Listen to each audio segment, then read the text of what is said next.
Hello and welcome. Today I'm excited to be joined by David Conforti. David is the co-founder and CEO of Varfaj, an award-winning Shopify Plus agency that's transforming how serious brands approach omnichannel commerce through sophisticated digital experiences and AI personalization. David brings a unique combination of financial acumen and commerce expertise to our industry. After cutting his teeth in PE at Arcadia Investment Partners and investment banking at G2 Capital, he made the entrepreneurial leap to co-found Varfaj in 2018. Since then, he's built the agency into a recognized leader in the commerce space, earning accolades including top 1,000 global companies in 22, top B2B service provider in New York City in 22, and Clutch's top e-com development agency in 21. Under David's leadership, Varfaj has orchestrated digital transformations for some of the world's most recognizable brands, including Unilever, JLo, Mark Cuban, and many, many others. His agency specializes in leveraging Shopify Plus to create comprehensive brand ecosystems that go far beyond traditional e-com storefronts. They help brands establish D2C strength while maintaining strategic marketplace presence. His vision for the future of commerce extends far beyond traditional platforms. As co-founder and CEO of Chattie, his latest venture, which he launched in 23, he's pioneering conversational commerce solutions that integrate AI-powered chatbots and voice interfaces to create more engaging customer experiences. I mean, you were really early in this. This dual focus on both established e-com excellence and emerging conversational technologies gives him a distinctive perspective on where our industry is heading. His investment background provides him with a unique lens for evaluating commerce technologies, especially ROI potential, while his hands-on agency experience offers practical insights into what actually resonates with brands scaling their omnichannel presence. So an investor and advisor to Posh, great, awesome business, further deepening his understanding of the commerce ecosystem from multiple angles. Based in Miami, I'm very jealous. He used to push the boundaries of what's possible in the omnichannel commerce universe, helping brands navigate the complex landscape, platform selection, tech integration, and customer experience optimization in what's become an increasingly AI-driven marketplace. Welcome. Would you like to ladies and gentlemen, a bit more about yourself and what you're working on these days? Yeah, absolutely. Great to be chatting with you, Tim. Tim and I've known each other for quite a while now, probably like 4 years or so, 4 or 5 years. And we actually started working together when Varfaj was coming up, and we were white labeling basically under larger, more established agencies in the Shopify space. So that's how we cut our teeth and got exposure to builds that, were outside of our very nascent understanding. But once we started to build that exposure, really flex that muscle, that's when we went on to hire experienced employees, and many actually ex-Shopify employees, to really solidify our domain knowledge.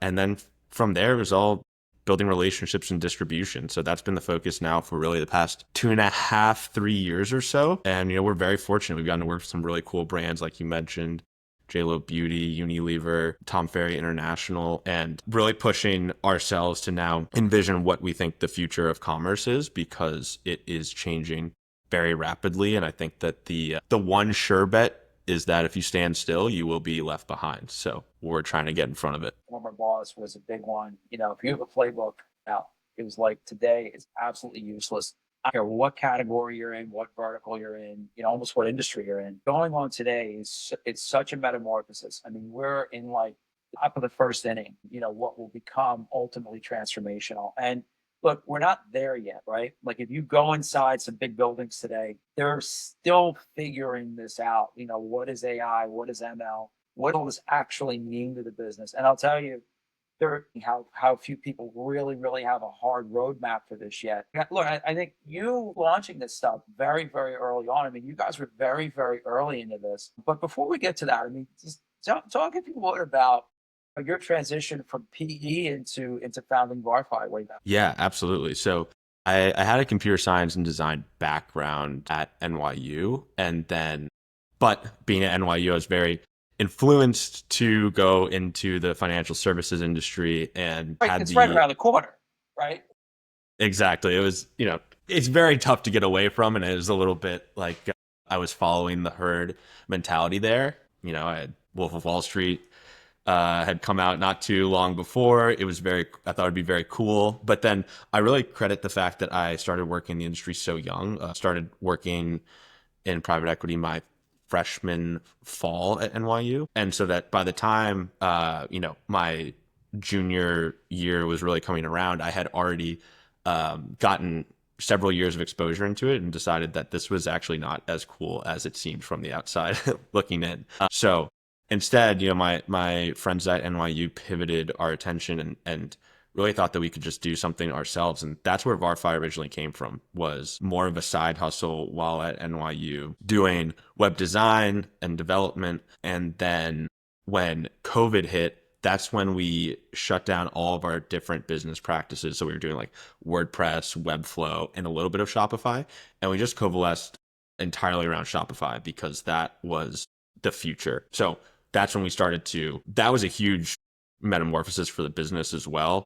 Just a step function change, truly. When you focus on fewer things, you can get so much better at them, as opposed to saying we do a little bit of Webflow, a little bit of WordPress, and a little bit of Shopify. We're very mediocre at all of them. Now we got exceedingly good at Shopify. And then that's where we were able to hire more experience.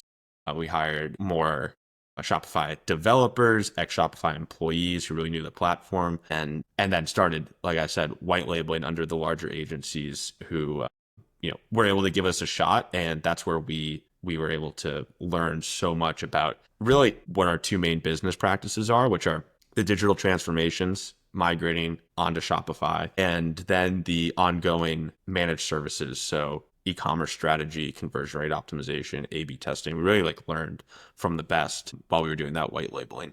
I mean, talk a bit, if you would, about, you talk about, transformational stuff. Do you guys get involved when you work with clients? I mean, you say, hey, here, somebody comes in and says, I need a new front end, I need a new app, what have you. You obviously are amazing at that.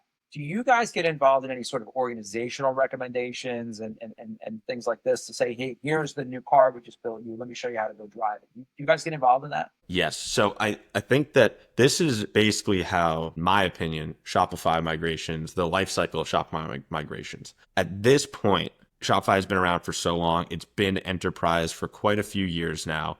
There's very few companies and brands that don't know about Shopify. And a majority of the ones that are a good fit for Shopify are already on the platform, right? So if you look at that, what you're basically left with is the long tail of brands and companies where Shopify is not a good fit, or their business practices or models are a little bit more complex. And so it's very difficult to get them on Shopify. Those are the only companies left. You've got all of the supplement brands, the skincare products, the apparel brands, they're all on Shopify. So that is basically where we are in the life cycle of the Shopify migrations, is the long tail, very custom transformations. Basically, commerce tools too, honestly. So just going like a straight mock composable stack, I think that those are really yeah, certainly. Those are the competitors in the space right now. But so, it's a long way of getting to your original question, which was that, do we have to do the more operational, true trans consulting? And it's 100% yes, because those are the only businesses that are left to migrate, are the ones that are very complex. You need to do a lot of solutioning. You need to be thinking about how this is touching all the different parts of the business. Right now we're moving a lot of companies that I'd say the tagline is, we're run like a tech company right now, and we want to run like an e-com or marketing company. So that's the general theme that we're seeing. What have you seen? I've been in this a while, and I've seen a huge evolution of kind of a reason to be for D2C websites. Years ago, I mean, was predominantly cash register, and small portion was temple of the brand, to talk about social purpose, why we're unique, different, whatever. What are you seeing out there? Are brands leaning into a commercial aspect? Obviously, that's never going to go away, but are you seeing a great shift into that temple of the brand side of the house, more experiential, if you will? Are you seeing that out there? Totally. I think it's always going to be that temple of the brand. Serious brands are always going to be super protective of their website. People are very proud of that. And we take that to heart when we're designing and developing these. it can be a crown jewel of a lot of people's career, honestly, doing this migration and redesign. So I think that there's that aspect. But then in terms of like the commercial side of it, it's all about providing experiences that the customer can't get elsewhere. So things that they can't get from Amazon, or they can't get from TikTok, or they can't get from the big box stores. So what that really comes down to is loyalty, subscription, unexpected delights, like gifts with purchase, celebration of birthdays, community, etc. Because those are the things that, bingo, they transcend the product, right? Like if it's just a protein bar or something like that, you could kind of pick it up online, or you could pick it up in Costco, or honestly, you could just go to Amazon. It's like the free shipping and everything. It's going to be so much easier. But, one of the things that we're actually seeing is like in this new era we're in, where profitability is super keen. People are very keen on profitability. There's a desire to use the marketplaces and the social selling tools, particularly TikTok Shop, for discoverability, top of funnel interest, maybe first purchase, but gotta get those people to brand.com, because it's just not a profitable channel for so many folks. Oh, that's right. Yeah, I mean, TikTok are you Shop. seeing brands, and I want to get back to, because you're talking about a lot of zero party data at this point. Are you seeing brands while we're on TikTok that within the four walls of running a TikTok Shop P&L, or are brands really understanding at this point that, you know what, it's a marketing vehicle to get your stuff through at Amazon, sold through out at Costco, at Walmart, Target, on the weekends out at retail? Are you seeing brands look at it, kind of that way? Absolutely. Main focus is repatriating those customers for repeat in some other channel. TikTok's obfuscating so much of the customer data. You don't really have a relationship with them. And also, just the way TikTok goes, it's usually heavily discounted, etc. So in a vacuum, it's not a profitable channel for a lot of our brands. So it's great discovery. People run a lot of affiliate programs through that. No, you are just a spin-off, for instance, like a TikTok Shop channel of one of their companies, it would be losing money, Yeah.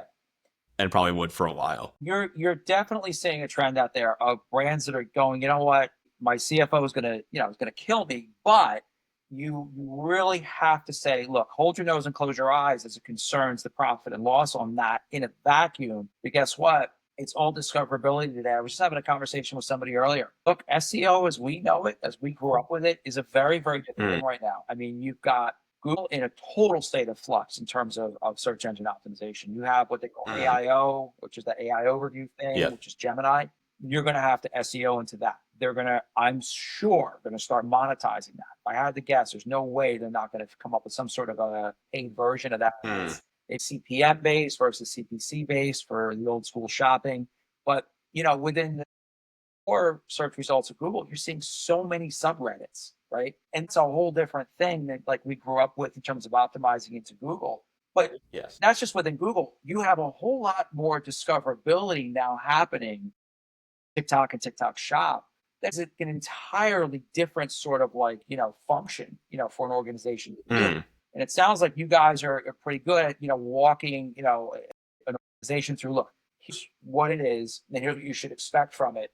Build an organization around. Yeah. I think that the days of being like a pure design and dev shop are probably behind you. There's just not a lot of room in the market for that. Or if it is on the cheaper end of the market, which is a totally different game. That's not what we're playing. Like we are, like fully US based, high touch, white glove, want to work with cool brands that are growing a lot. And so part of that offering is that we take a full view of your brand. So we're not just focused on like your Shopify analytics, but we're looking at what you're doing at TikTok Shop, what you're doing at Amazon, your ads, etc., to really get that full funnel picture, because that's where the value is having that full view, not just taking one thing in isolation. I think that brands are getting a little bit too savvy for that, and the market is very competitive, so people expect more now. The way that we're looking at, the way that brands, I should say, are looking at TikTok Shop, I think is very similar to how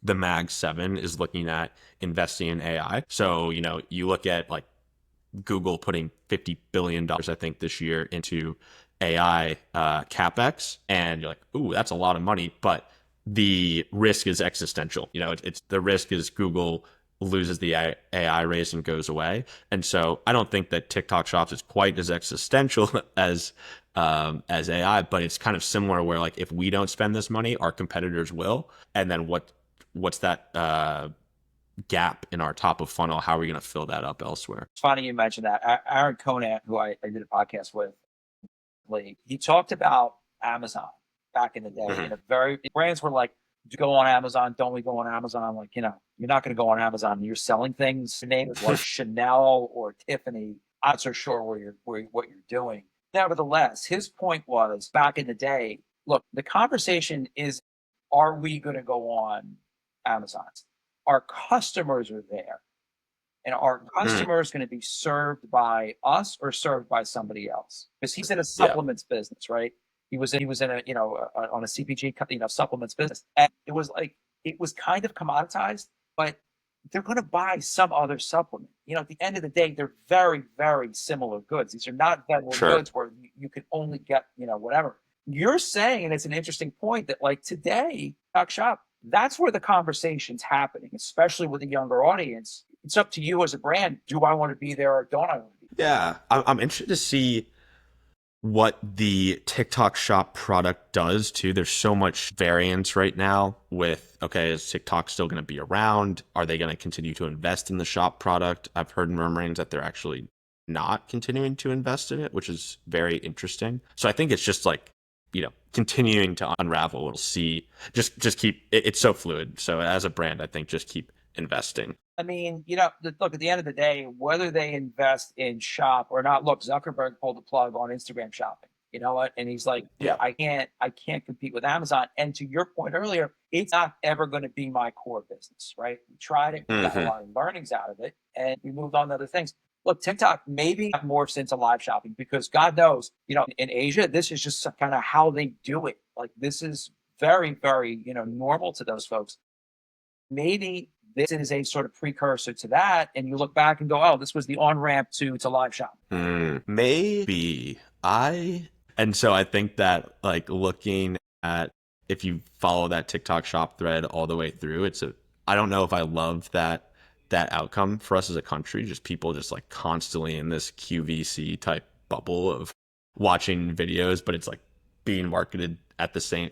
So I feel like, for my generation, I hope we don't go that way. It's kind of the bet that we're making with Chattie is that it's people want to be more engaged and people want more authenticity out of their experiences. So like their experiences with the brand, the experiences with other people, as opposed to, I think, TikTok. And as AI influences that more, you're going to get a lot of slop out there, getting a lot of AI generated stuff. People are just going to be straight up marketing to you. So it's less authentic and it's less real people and just more of an echo chamber. That, if you would, because look, there's brands out there that are really, really doing this right. Like you look at it, and I know they've had some hits and misses lately in the marketplace, but one brand I really follow as a North Star for creating a legit community is Lululemon, right? They're in, look, they invented that category. They literally invented the category. It's become tremendously commoditized. Follow their subreddit really closely because it's gold. If you're a brand, right, they have truly at arm's length from like it would appear at arm's length from like their the ivory tower there have created this beautiful organic community of like hardcore evangelists, fans, whatever. At the end of the day, I mean, look, crap. The point is, you can go get $10 yoga pants over at Home Goods, and guess what? They're pretty good. Like they're pretty good. Yeah. They have created such an amazing community where it's not just the yoga pants. It's like, oh, Totally. Let me tell you what I'm doing at the gym, what I'm eating, what lifestyle choices are working for me, what didn't work. And it's like, that is so much bigger than themselves, right? And it sounds like, and talk a bit about Chattie, like what you guys are doing there and how you're really trying to pull that forward. For sure. It's basically that. It started with the recognition that the brands that were winning were those that were doing community. So if you think about it, before all of the ads and stuff like that, like how you'd kind of hear about products is like, I'd be like, hey, Nick, I really like that. Nick, and to Tim, I really like that puka shell necklace. And, you'd be like, oh, thanks. I got it from XYZ brand. And it's just this word of mouth community type things. The friends that you have, the company you hold is how you hear about things. And that is what Lululemon has created is very similar. It's kind of in the same vein of what we're going down, which is that it's the authentic recommendations, community, word of mouth marketing that humans have always been used to since, we first started buying things since forever ago. No, I was just to say so it really comes down to, Chattie is now as we've moved online, right? In the physical world, those were the town squares, those were the local coffee shop, that was the yoga studio. Now, as we're moving into a more digital space, we just saw that there needed to be a place for brands to host this that reflected those physical spaces. They really needed their own digital town square, so to speak. It's just unreal how many like every consumer goods category, I'm sorry, but it's everyone has been commoditized over the last 3-4 years. This is way before tariffs, and even beyond tariffs, it's still going to be this huge commoditization. Guess what? People are going to figure out how to get through that. I promise you. Mhm. All right, and people are losing their minds over this, but I assure you, people are going to figure this out. In the dawn of just everything becoming commoditized, and my God, you can go to Amazon and it's decent quality stuff. You have a problem, there is this product that offers you a Oh, yeah. solution and benefits. I guarantee you will find it. And it's a brand with 12 consonants in a row that you've never heard of. But the product, by the way, you'll buy the product for a price. It'll be backed by the full faith and credit of Amazon. And if it Mhm. is no good, they'll give you your money back before they even get the product. It's there's no risk there. But dawn of that, that sort of new world we're living in the consumer goods space, it's like rock foundational today to do things like what you guys are doing with Chattie, stuff like that, where you're saying, you know what, temple of the brand, why does this thing matter? Do we have a social purpose? Are we doing, as a business, are we trying to make the world a better place? People aren't going to buy something for those reasons alone, but it's all sort of like pieces to the puzzle. And it sounds like you Totally. guys are doing that. Yeah. I mean, people, I hear it so often today that when they go for real reviews now, folks are not so much going on the website, they're going to Reddit because it's real, unfiltered. They can get, pictures and real people's input. And so that's basically what we're trying to recreate is, because Reddit does have its downsides. There's some Perfect. corners I'm not yeah, going to say yeah. anything's perfect, but it's, okay. Yeah. But so it's basically right like that, right? So you have a space where if customers are looking to learn more about your brand, they can come. It's real people. It's not AI slop. And, we encourage the brands on Chattie to keep it authentic because that's what's going to give you the power. If it turns into something just like the reviews on your site where everyone knows those are kind of cherry picked, then you lose all the authenticity. I mean, talk about that. I mean, what are some lists for success from 50,000 feet you're seeing out there for establishing for brands that really haven't done this or been very successful with this, but for establishing direct consumer relationships through mobile first experiences? I mean, what are Mm, you seeing working out there and getting traction? that's a good question. I think it comes down to keeping folks engaged and having them come to your brand for more than just the transaction. If Lululemon is a perfect example, right? People come to Lululemon because they also share a lot of traits with the other Lululemon customers. So they probably practice mindfulness. They're probably yogis. Like they take care of their bodies and their minds. And so they can share all of these tips kind of under the umbrella of the Lululemon brand, but it's really not about the brand at all. It's about your lifestyle and what you are trying to project out in the world. And so that's what I think is really working with if for brands is if you have folks that are coming to your brand for things beyond the transaction, you're totally winning. Another example is On Cloud's a run club, right? Like you got people coming out once a week. It happens here in Miami, probably in a lot of other metropolitan cities too. That's killer, right? Like you could probably go take a poll and see what shoes everyone's wearing at that run club. Gonna take a wild guess. Say it's mostly On Clouds. I got to tell you, I'm smiling because when On came out, and I don't know the year, but when it really started to click, You talk about community stuff. Mm, Nike at the time was so focused on closing retail doors. And, mm, they were really, really on a kick of saying, look, we want more D2C. Yeah. And D2C yes. as it concerns online, but D2C as it concerns factory and retail stores, right? Yep. I think they swung the pendulum so hard one direction. And Anaho, who was running it at the time, you know, he ran really hard in the direction of just Nike owned and operated online and physical retail. Hmm. I think the unfortunate downside for them, what happened was, man, and again, I am just like a dog with a bone on this. You have 75% of all transactions still done at retail, physical brick and mortar retail. I don't Yeah. think it's ever going to get much below that threshold. They opened so much shelf space for brands that frankly didn't exist. Right. Brands that like came back from kind of in a tough Yeah. spot. Yeah. Balance, Addy, New Puma, Balance. Saucony. Like these brands had like a resurgence. Yeah. It wasn't online. It was like out at retail. And like this was like the Yeah. thing that everybody just swung so fast and through COVID into D2C. Like my God, they left this enormous door open for Mr. Federer and company just come right on in. Like we have lots of Yeah. Just shelf space. waltz on in. Yeah. Yeah. Oh my gosh. Yeah. I mean, Hoka just totally crushed the women's running shoe market. Like they own it now. You go take a walk around in West Village on a Sunday morning Like and it's you're all just over the place. Hokas, Hokas, Hokas, Like Hokas. 9 inches thick, these shoes, but they're great. They're fantastic. Yeah. No, exactly. And so I think it's about that loyalty, right? Like that's going back to the topic at hand. It's about the loyalty. It's about the loyalty is like the feeling. LTV is what loyalty converts into on a P&L. And so that's how we're seeing that manifest for brands is people coming back for that second, third, fourth purchase, being an advocate for you, word of mouth with their friends, etc. It's interesting. You talk about second, third, fourth purchase. It's unbelievably less expensive.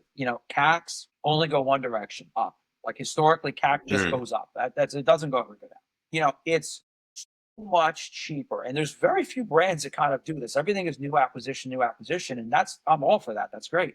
But it's so much less expensive. Sell a customer who already you're a big advocate and a big fan of yours, sell her a second, third, fourth thing, but sell into adjacencies also.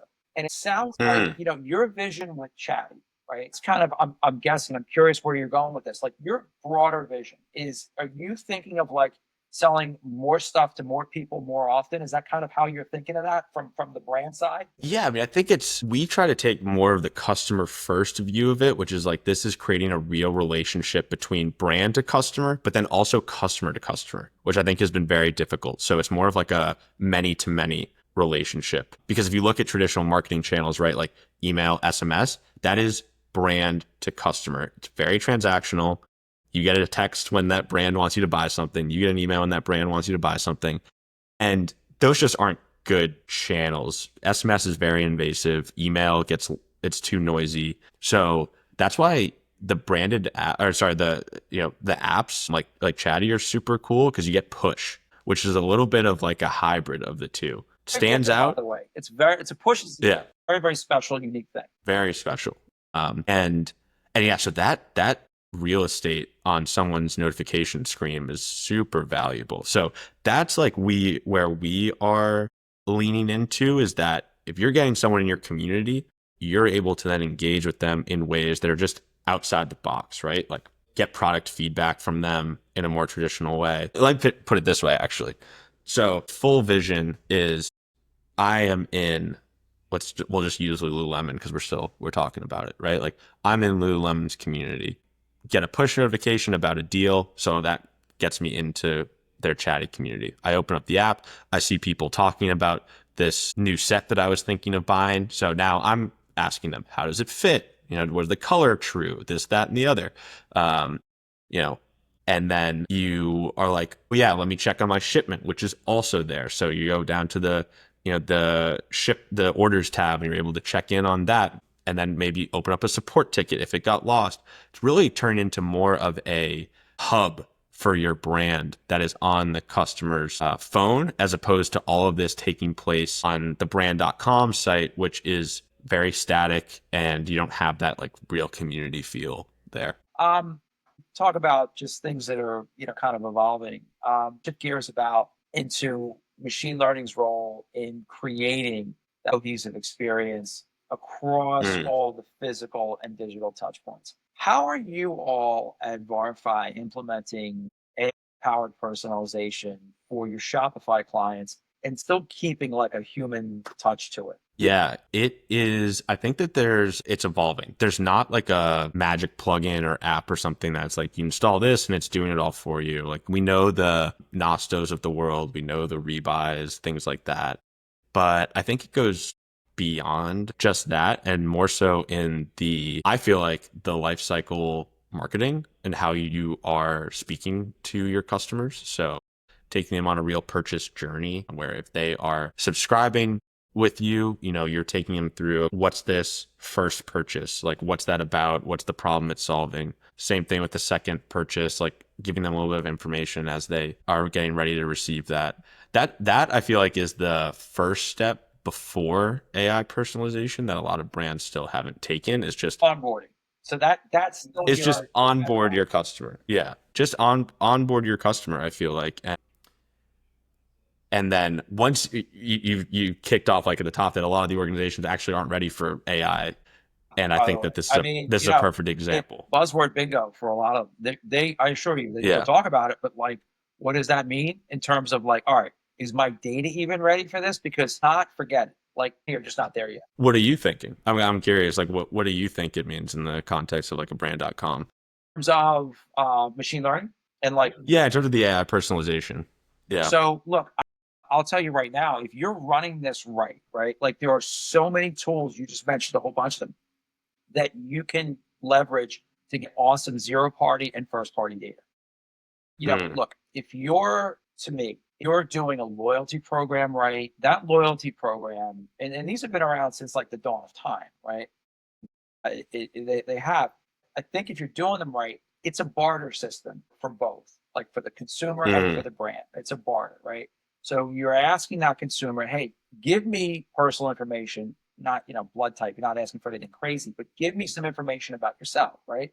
In exchange for that, I'm going to give you something that matters to you. And it's very, Yeah. very on brand. We launched a couple different iterations of loyalty programs at Jimmy Jazz. The first one was earn and burn. It was like white noise in the marketplace. When we Mhm. did a second one, I graded that to sneaker releases. Mm. Yeah, yeah, of Okay, course. so this was really important to you because it helped you get sneaker releases. I mean, it was an entry point into that. And then it was also sale. We move like Mm. most of our sales into loyalty only. So if you are like a Yep. loyal customer, yeah, we would have, Yeah. I think it was like a semi-annual sale where, it was just like, oh, anybody, but like everything else during the calendar, you got to be at least the base level of loyalty. So you have to create a loyalty program that people mean something to them, right? That Yeah. said, you're ingesting zero party data. And then years ago, and this is a while back at this point when we built this, but there were but so many things you could do with zero party data. Like you could go sort of like mechanize that into your meta ads and your Google ads and whatever, Hmm. but there wasn't a high level of sophistication like there is today. Today, you can take that zero party information and really a lot of artificial intelligence on top of it to say, customers, I think this, really this, Hmm. telling me products that they want to go buy and categories we as a brand should go into. And so harnessing all that, that's going to create a much better consumer experience and going to create a higher degree of stickiness from that customer. Mm. So Yeah. that's where I'm seeing this evolve and then sort of letting that play out across your entire, omni-channel footprint because there's a million ways to do that. Yeah. Yeah. I agree. I think that the personalization, I feel like it's actually a little bit of a misnomer talking about AI personalization on your site because I see the brand.com operating more as that data intake tool, like you were talking about. Yes, exactly. That's like powering everything. So it's less about like you come to brand.com and it's all decked out. It says, "Hi, Tim, and these are all the products," because I don't know. I don't think it's there yet, but I think that, hitting you with like good post-purchase surveys, getting that data. We love anecdotal data at Varfai. I would say like that's one of my biggest things. So it's like read the reviews, read the customer support tickets, read the post-purchase surveys. AI does a phenomenal job of making sense of unstructured data, which all of those three things are unstructured data.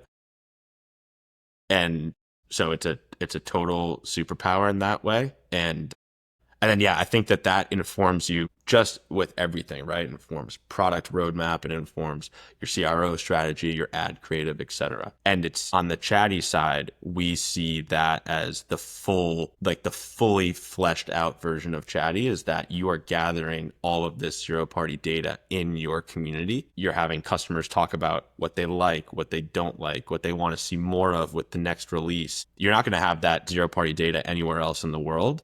And so we're effectively building like a Chattie copilot that you can talk to and ask questions, very similar to like, what are my people talking about? Like, what did they like about product A? What did they dislike? So all of those things surfaced up to you just by harnessing the conversations that your customers are already having. You're just not privy to them. That's rocket fuel if you can do that effectively, by the way. Agreed. I mean, one thing that came to mind is we just onboarded with this new brand and I'm going through their post-purchase survey. One of the things in the post-purchase survey was the feedback was like, this website sucks. And there is a couple of entries like that. And these are people that purchased as well. So it's like, that's the type of stuff where it's like, whoa, let's double click into that because these are clearly very passionate customers if they were able to navigate this website that sucks so bad and still purchased.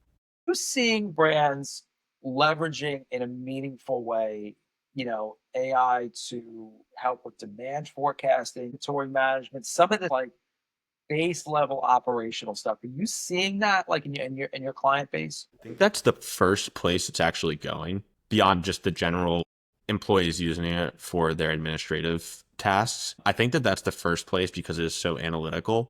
And then the places where it's not being fully leveraged yet are really on the marketing and data side. We're rolling out the data function at Varfai, which I think is kind of unique to a traditional Shopify design and dev agency because it's all turning into this it's one unit, it's like data is informing strategy, design, dev. And so it's the bedrock. If you don't have that bedrock, you're making decisions in the dark. You still got to know your client. You still got to know your customer. Mm. I talk to people all day long about this stuff, and it's like you have all the data in the world, and you can have all the awesome consultants come in and bring in some white papers and this and that.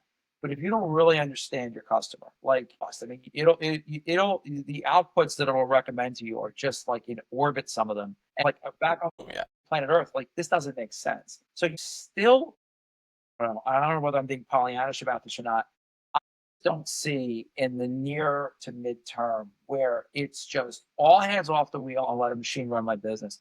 I don't think we're anything like what some of these futurologists will tell you what's going to happen. No way. No way. Yeah, I think honestly, nothing to add on that point. You summarized it perfectly. The people that are implementing it first are going to be the ones that get the advantage. But yeah, gosh, there's just so many folks that you see when we have our monthly strategy review with our clients, we'll bring up some pretty basic points and it can be like earth shattering because people are so busy. They don't have time to always review this stuff. So I kind of see that as like your agencies that are using AI.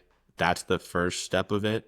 And then we'll see how it evolves going forward. Ad tech and MarTech stacks get bigger or smaller? Are you seeing consolidation? Because look, you have Salesforce that's constantly acquiring things and Shopify is always buying things and so on. Are you seeing ad techs get bigger or smaller? Good question.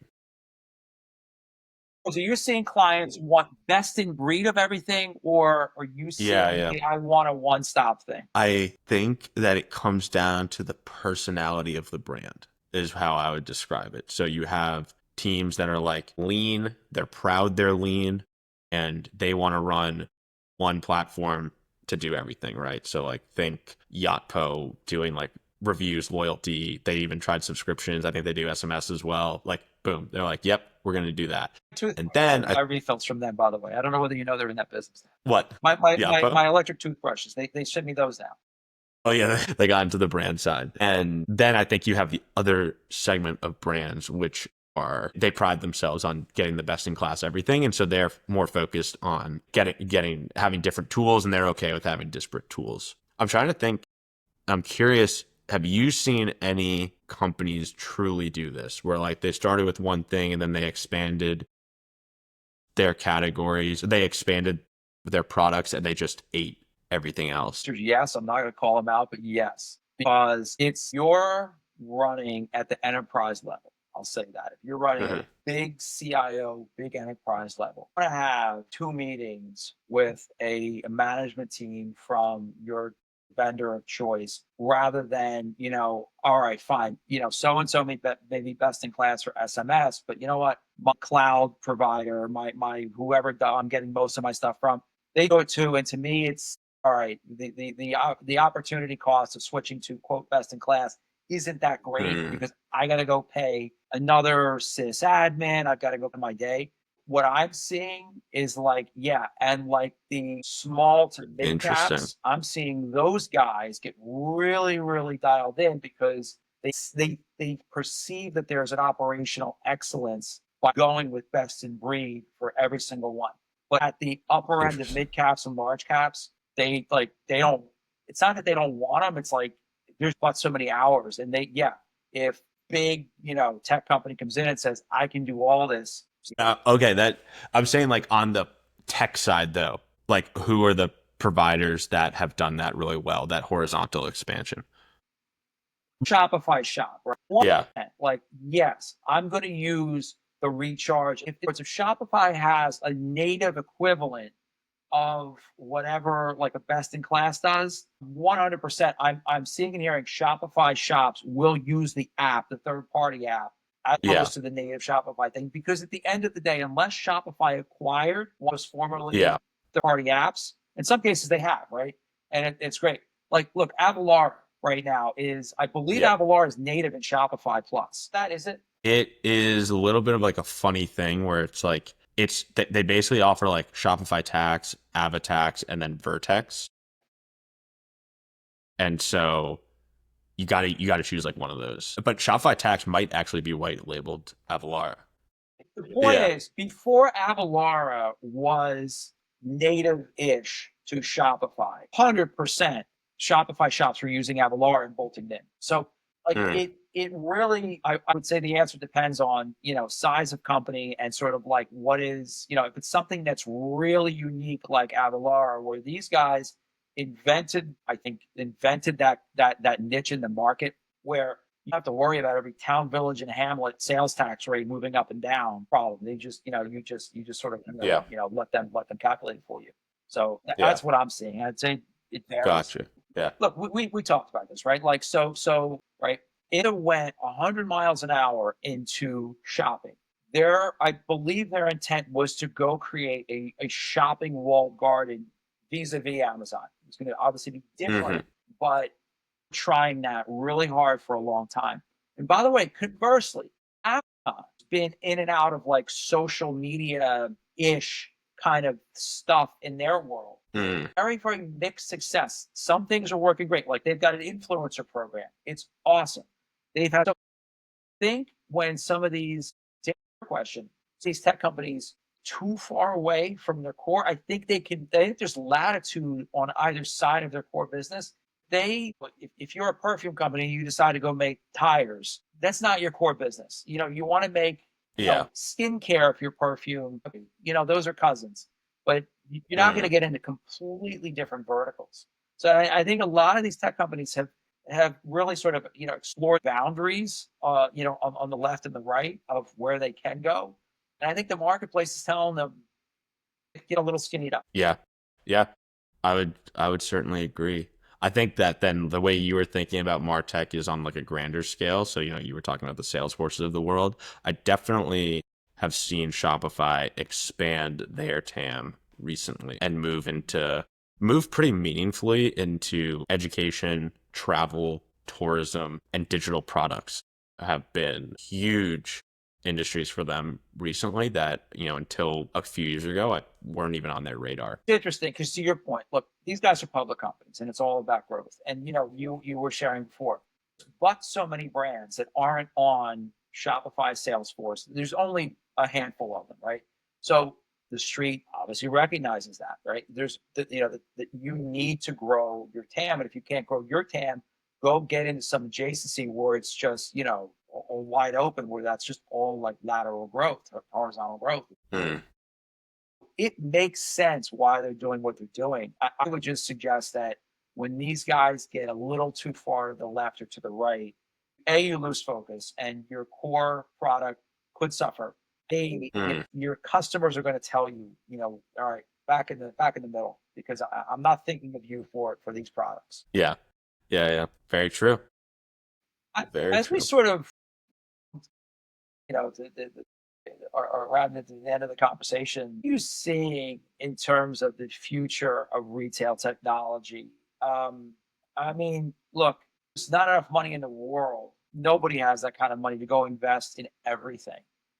You got to try things, but like you got to really pick a lane on what am I going to focus on? What am I going to try? Even if I fail, there's still a cost. There's a hard cost. There's opportunity costs and so on. What are you seeing out there that folks are saying, you know what, there's 10 things on the roadmap I could try that might work in the next couple of years, but I'm going to do these 2 or these 3. What are you seeing out there that people are most interested in? AR, is it voice commerce? Is it IoT? Like, what do you? No, I think it's much more simple than that, honestly. Gosh, I think it's as straightforward as building recurring revenue businesses, frankly, and doing it in a really special way. Like a super kick-ass loyalty program and subscription program to go along with it is going to be way more impactful than VR, AR, mumbo jumbo. Like, I think, it's like if you're not a renewables business, you're not a business that lends itself to subscription, then you're a membership. You know what I mean? Like, I think there's way more of those going along the Fabletics model, and it's just an easier lift. I don't think that AR VR is making meaningful enough strides. Live shopping, maybe, but I think right, that like apparel, certain like verticals, vintage clothing, right? That's yeah, probably an awesome one for live shopping. I think, but that not used clothing. What's it called? Thrifting, whatever. Thrifting, that's been hotter than ever.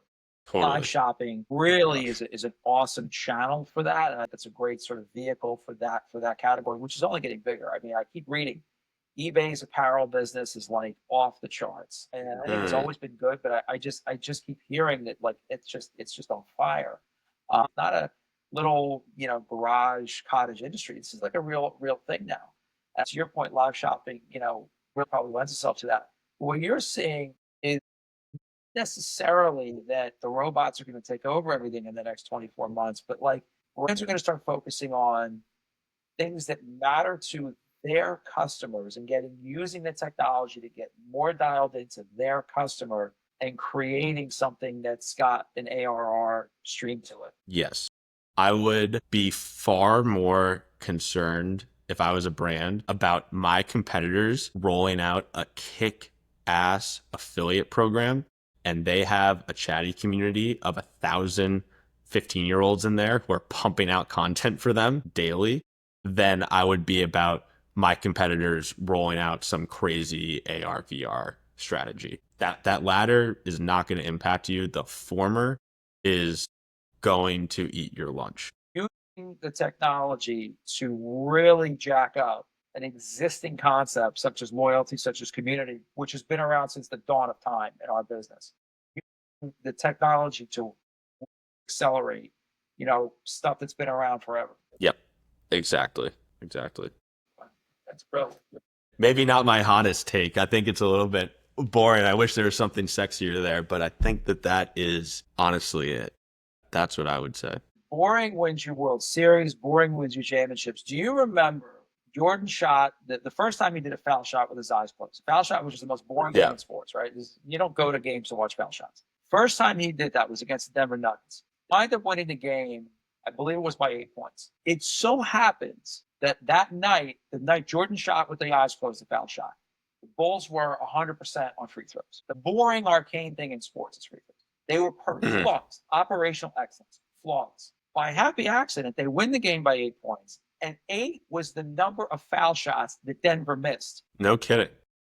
I'll send you. Wow. I'll look up the line score. I actually have it on my computer somewhere, but I do the line score.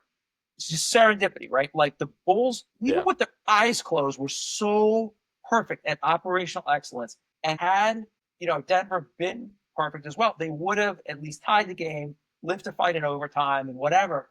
But it's the most boring thing. But those are the things in sports and life and business. That's what gets you to heaven. Like that's what wins you. It really moves your business along. That couldn't have said it better myself. I think that the brands that are going to win are the ones that actually know their customer, know their COGS, know their profitability and their channels and their CAC, and then can have somebody that can interpret all this and orchestrate it and then make actions upon it to their community, to their ads, to their website. And it's very little of that has to do with crazy new technology. Check out Varfaj, check out David, check out Chattie. We'll put all the links in the description. Thank you, my friend. All right. Right on. Thanks, Tim.